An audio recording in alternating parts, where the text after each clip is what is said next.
God is love. I want to demonstrate that to you through the Trinity. The Trinity is not just a character found in the Matrix.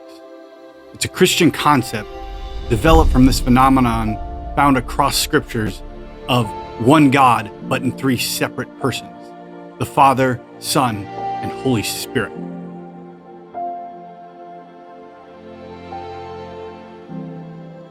You'll notice from the picture here that each one of these persons is a separate and unique entity.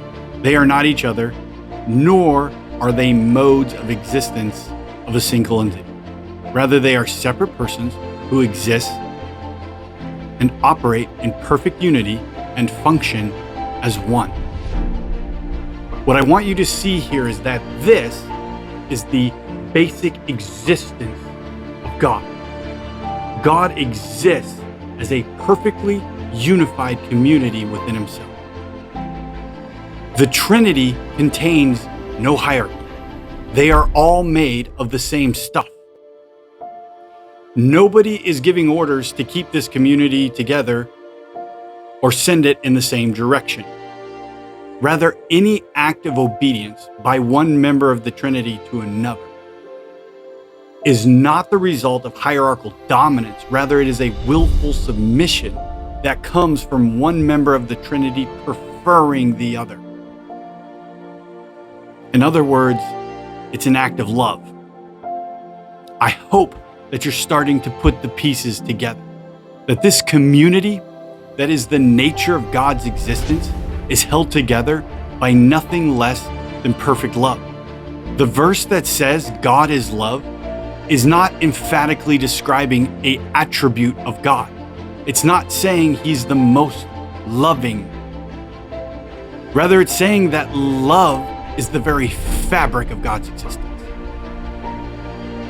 Let me develop this a little bit further. Why three? Why not two? Why not one? Well, think for a moment about what perfect love is. If I were to say I experienced true love on earth, first, there would have to be someone for me to love.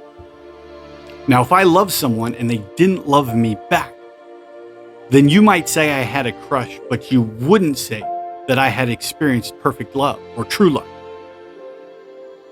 No, it's not true love until that love has been returned and they love me back. Now, even if it all works out and I love her and she loves me, even that is not perfect love. Because when lovers get together, what do they seek to do typically? Start a family. Perfect love is demonstrated in family, where mommy and daddy love each other, but then they also love their little baby. Where two people who love each other have a mutual love for a third. This is what God is.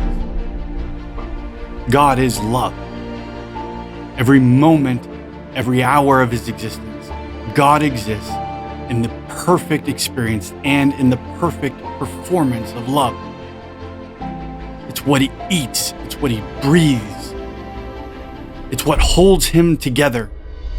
And it's what he produces. If God had DNA and we were able to look at it under a microscope, we would see that the entire genome of God is love. My hope in producing this video is that the world would start to see God first and foremost as love.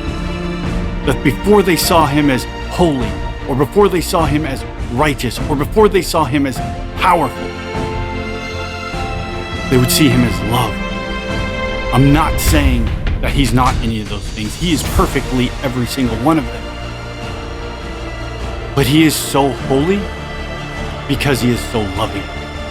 And he is so righteous because he is so love. And his greatest power is always demonstrated in his love for us.